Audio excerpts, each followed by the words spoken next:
Coming up on the Threat Status Podcast, we talk to Dr. Esfandiar Mir of the U.S. Institute of Peace about the growing terrorist threats in Afghanistan and Pakistan. And then we dive into the deepening ties between Russia and China and Secretary of State Antony Blinken's impromptu jam session in Kyiv this week. Don't forget to go to WashingtonTimes.com and sign up for the daily Threat Status newsletter.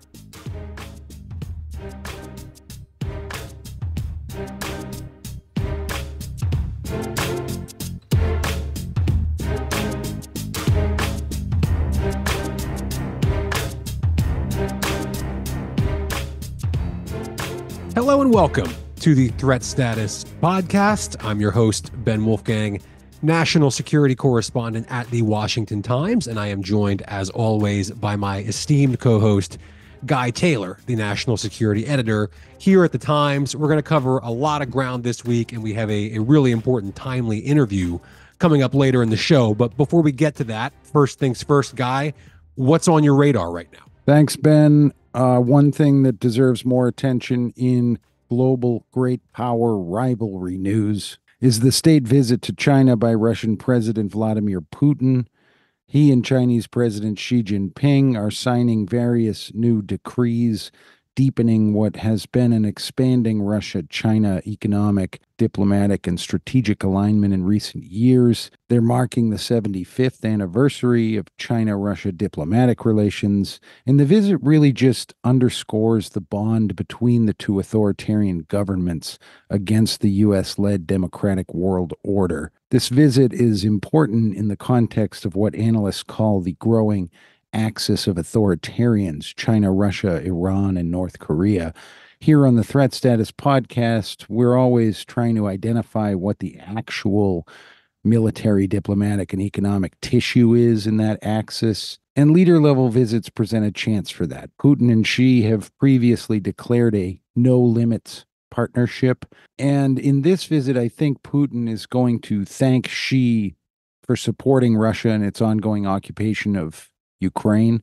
While China is not providing actual military support, Beijing has in essence supported Russia by refusing to stand against the Ukraine invasion, and by becoming, as of January 2024, the top international buyer of Russian oil, something that has kept the Russian economy afloat in wartime and amid sanctions that the U.S. and the European Union have imposed on Russian energy as punishment for the Ukraine invasion, essentially severing Russia's energy market access to Western Europe. There's a great deal of speculation about what Putin may be seeking from China right now. He may ask for more support on Ukraine, actual military support, perhaps in exchange for allowing an expansion of Chinese electric vehicle sales inside Russia. There's this economic bond in which Russia offers another EV market for China at a moment when President Biden is moving to increase tariffs on Chinese goods, including electric vehicles, batteries, steel, and so on. So we'll be watching the aftermath of the Putin-Xi summit. Remember, the last major summit between the two was in Moscow in March of last year, during which there was a kind of hot mic moment where Xi told Putin that there were changes underway that the world hasn't seen for 100 years, and China and Russia are driving the changes together. That was one of those moments that sent shockwaves through the U.S. intelligence community, where many analysts saw it as a comparison to the rise of American dominance over global security between World War I and World War II, a kind of hot mic suggestion by Xi Jinping that China and Russia together can unseat the U.S. dominance over the coming years. Finally, I think it's important to point out how sharply this Putin visit contrasts with Secretary of State Antony Blinken's visit to China in late April. The optics for the Blinken visit were very different. The Xi government actually made Blinken travel first to Shanghai before going on to Beijing. Regional sources say that was a very telling optic, almost as if the Chinese Communist Party were making a kind of imperial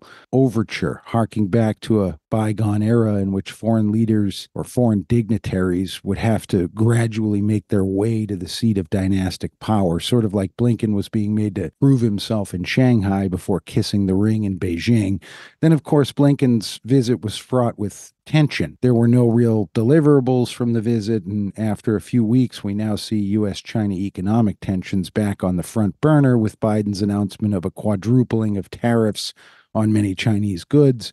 Of course, we could argue that Biden's motivation for the tariffs was driven by U.S. domestic politics. In other words, he announced the tariffs in a bid to show U.S. voters in an election year that he's tougher on China and more protective of American goods than former President Trump. While we're on the subject of our guitar-wielding Secretary of State Antony Blinken, let's talk about Ukraine. And Secretary Blinken was in Ukraine and actually jammed out with his guitar at a bar in Kyiv. It's no secret, of course, around D.C. that Blinken is actually a pretty talented guitarist. And as a guitarist myself, I've always admired that about him. And we'll circle back to this aspect of the story in a minute. But first, a little bit of context here, Guy, because the situation in Ukraine when Blinken was on the ground there is kind of getting a little bit dire.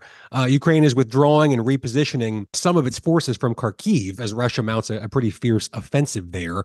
And analysts that I'm talking to this week say that Russia has a very deliberate strategy to stretch out the Ukrainian forces, to use the numbers game that we've talked about on this show to their advantage, and also to use weapons like glide bombs, which can be fired from Russian airspace to hit Ukrainian defenses, while the U.S., of course, sort of, discourages the Ukrainians from using anything they get from us to attack positions inside Russia, which prevents Ukraine from stopping a lot of those glide bomb attacks. So taken together, this is pretty crushing, I think, for the Ukrainians' morale, given that they recaptured Kharkiv from the Russians as part of their original counteroffensive all the way back in 2022. If the Russians take it back, which some analysts say is still a long shot that they'll actually take the city of Kharkiv back, but still, this offensive, I think, speaks volumes about where we are with this war and the prospects for Ukraine going forward. And I know I bring this up all the time, but the Biden administration seemingly had the chance to step in when the momentum was on Ukraine's side. It chose not to do that. And that may have been a strategic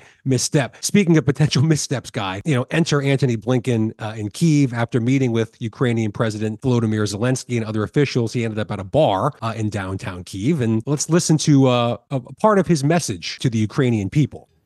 Listen, I know this is a really, really difficult time. Your soldiers, your citizens, particularly in the Northeast and Kharkiv, are suffering tremendously. But they need to know, you need to know. The United States is with you. So much of the world is with you. And they're fighting, not just for Ukraine, but for the free world.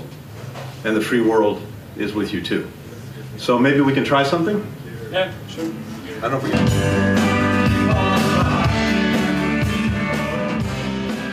I happen to love that song. Keep on rocking in the free world. I want to highlight that we published in Threat Status Online at the Washington Times a few days ago a pretty deep on-the-ground story by Guillaume Patak, our special correspondent in Ukraine. He was actually on the ground in Kharkiv a couple of weeks ago, just after a Russian glide bomb hit a residential neighborhood there. And you can find that story on the Threat Status page at the Washington Times. Well, that's interesting, right? That's the backdrop that this is taking place against, right? A very serious moment in Ukraine. And, listen, in some sense, I respect it, right? Rock on. But the performance was okay, I guess. But from a political and a PR perspective, he's trying to show unity with Ukraine. There is some criticism, a little bit of backlash out there for him. Like, is this the right move just from the PR sort of the optics, as we always talk about, of this, to be seen at a bar playing music, seemingly having a good time? I'm not offended by it. I can tell you're not either. Maybe the listeners of this show aren't either. But I guess what I wonder, Guy, is having covered the State Department for a long time, do you get the sense this is something that's planned in advance, or is this a spur of the moment where Antony Blinken says, I'm going to a bar with my guitar? It's totally planned in advance. But then again, I remember I got a last minute invitation from Lincoln Bloomfield years ago because he said Tony Blinken's going to be jamming with my band at this party at the British Embassy in Washington. I ended up not being able to go, but Blinken and guitars and jamming out, it's kind of part of who he is.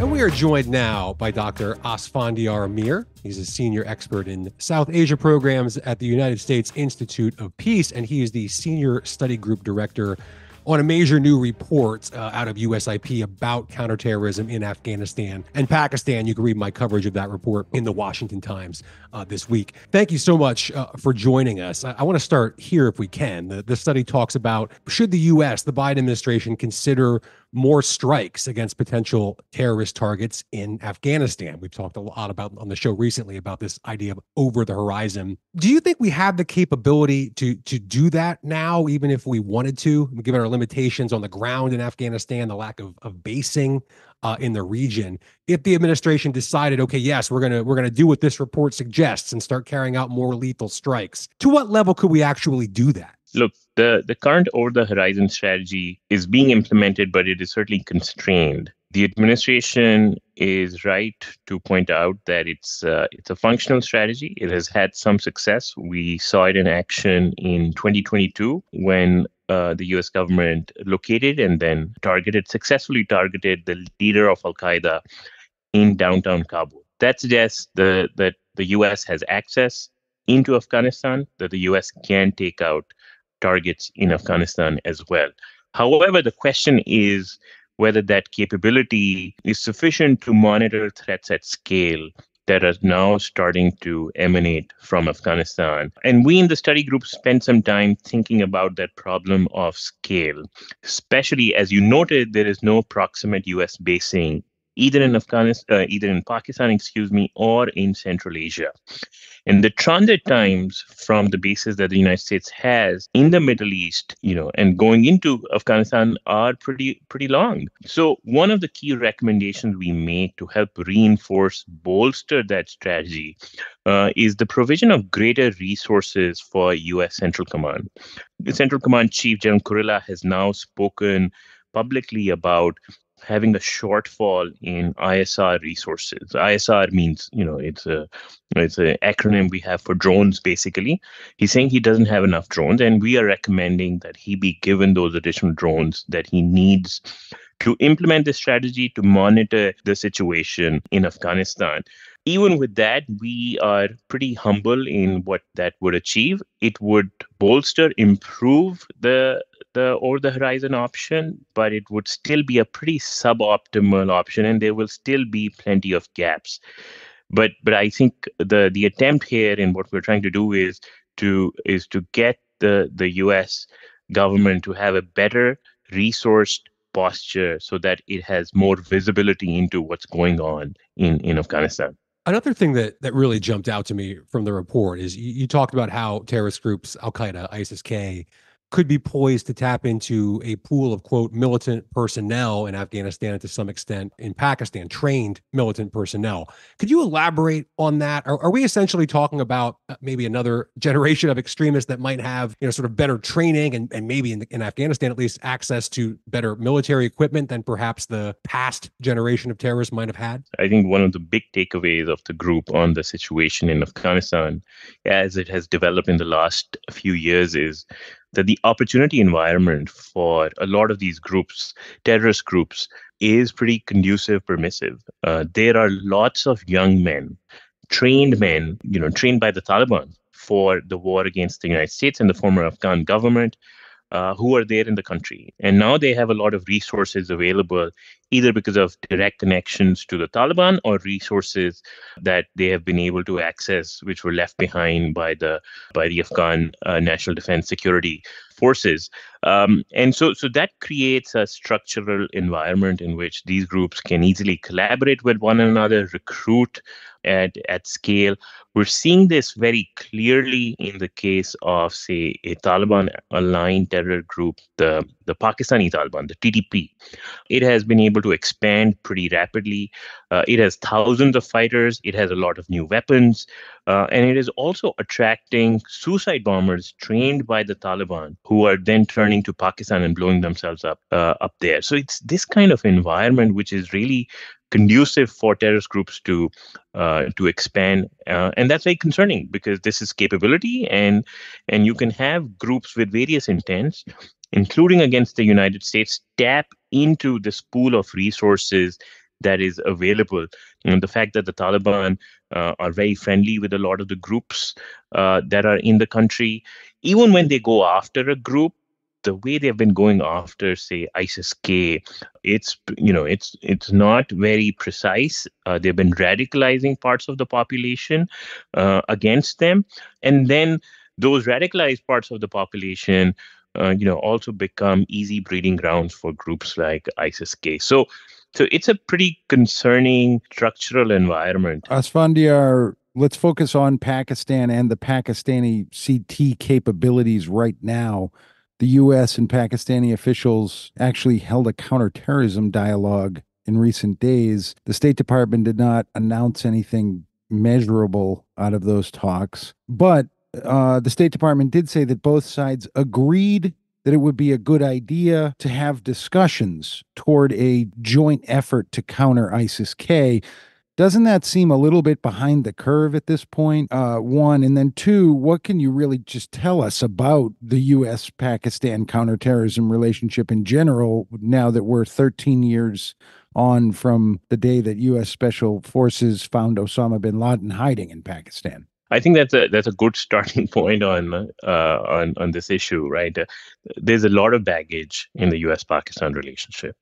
And senior policymakers in government, people who have previously served in government and have dealt with Pakistan, have been immensely frustrated by Pakistan.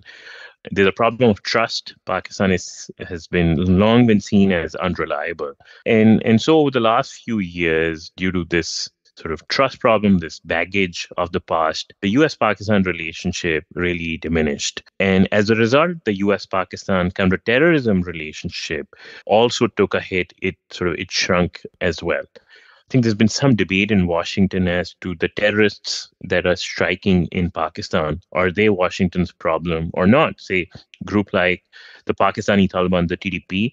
Should the United States worry about that particular group as well? And I think 3 years into Taliban rule, there is a sense now that at the end of the day, the United States still needs, some access via Pakistan, like Pakistani airspace, to conduct surveillance operations, and when need be, operations to take out targets in Afghanistan.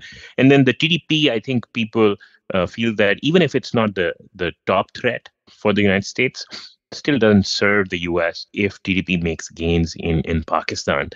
So I think as a result of that, we are seeing some greater momentum in US-Pakistan dialogues and CT conversations, but there's a long way to go. I think the two countries have collaborated deeply in the past.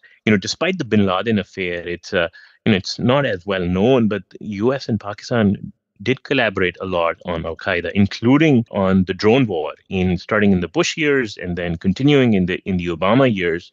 So there's some precedent there of high-level exchanges, but we're not quite there yet. I mean, my reporting is borne out over the years that there is deep trust in some intelligence level between the two sides and special forces military level, but there is an overarching distrust as well. So it's just a complicated relationship. No, I think complicated is the right word. And it is for that reason this group came to the conclusion that it serves the United States to have a more robust structure of reciprocity with the Pakistanis, where the United States helps Pakistan on its CT concerns more than it has in the last few years, and the Pakistanis reciprocate that.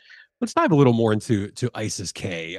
We've seen obviously some pretty high-profile external attacks just over the last few months. The one in Iran, the one in Moscow, of course, coming to mind, being the two most high-profile. I'm curious, if you're during your research here, have you found, does ISIS-K have overarching goal, so to speak? Are they just chaos agents essentially now, or do they want to, for example, drive the Taliban out and take over Afghanistan? Do they want to establish some sort of new caliphate or something else? Do they have actual tangible goals that they could potentially achieve, or are they just trying to sow chaos and kill people as best they can right now? Look, ISIS-K, much like ISIS in the Middle East, has been motivated by what I call is the logic of outbidding its rivals. So there are lots of militants, Islamists, jihadist groups in South Asia, in the Middle East, and the problem that they have tried to solve is how to distinguish themselves. So Al-Qaeda sort of went the way of, branding itself as an avowedly sort of anti-US group. There are other groups which are more regionally focused. The Taliban sort of fashioned themselves as these nationalist jihadis. And ISIS-K,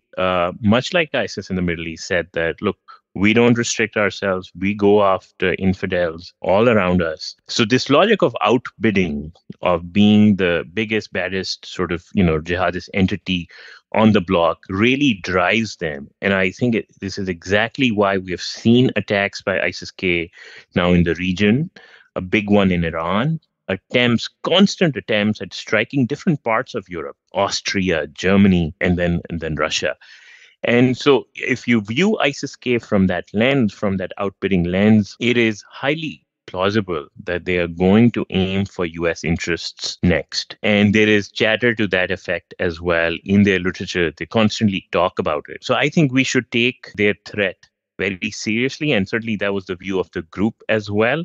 And I understand that people in the government are also concerned that ISIS-K has this intent, and now they've proven that they can pull together the capability to strike in places where they intend to strike. You mentioned ISIS-K literature. Your report at the U.S. Institute of Peace talks about how the U.S. could consider carrying out cyber intrusions to disrupt Al-Qaeda and ISIS-K propaganda and communications.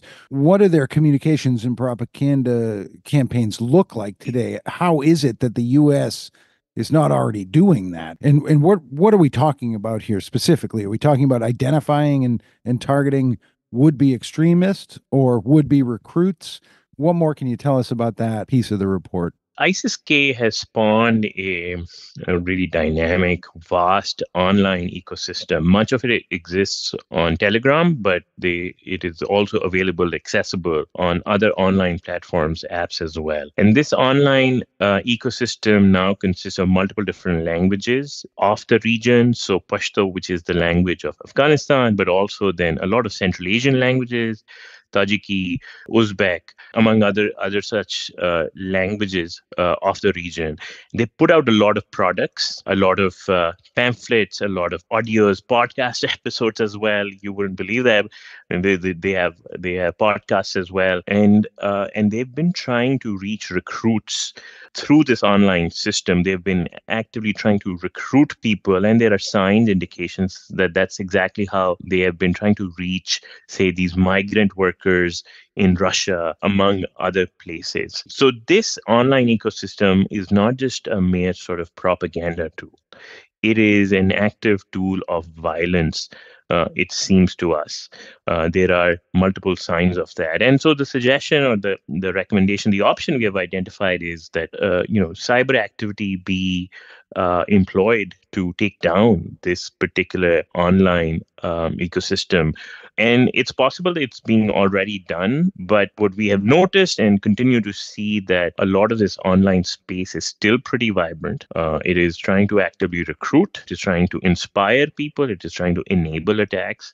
So whatever is being done, it is insufficient. So perhaps there's need for greater scale. We don't have visibility into what the existing sort of baseline is. But a lot more can be done to disrupt and degrade this particular unique capability of ISIS, which we don't see with other groups, say Al-Qaeda. Dr. Mir, thank you so much for joining us here in the Threat Status Podcast. We really appreciate it. Thanks, Ben. Thanks, Guy.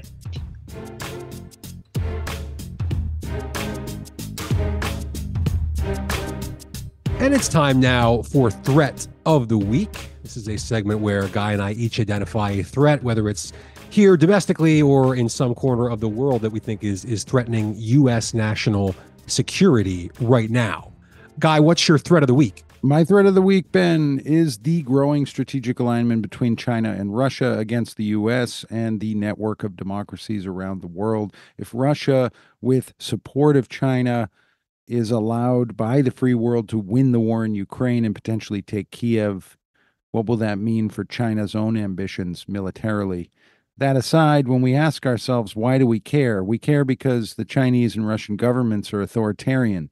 They don't tolerate free speech, freedom of religion, freedom of political opposition, freedom of sexuality, economic freedom, market freedom, and their alignment as authoritarian states cripples the ability of world organizations such as the United Nations to uphold those freedoms and stand up against oppressive governments. Of course, that can all be debated in the free world at a granular level. There will be some people who disagree with what I'm saying. We'd love to hear from them, as well as those who support what I'm saying. But an alliance of two authoritarian military powers like we're seeing is my threat of the week. Yeah, and it's certainly going to be one that we're going to be watching here in the Threat Status podcast. Guy, mine is domestic this week, and it's lone wolf shooters, which is a term we've all heard about a lot, especially in the post 9/11 era. But our colleague Stephen Dinan had a really good story on the Washington Times this week about a very troubling case where federal prosecutors charged a Marine, Joshua Cobb, 23 years old, with threatening mass shootings of white people.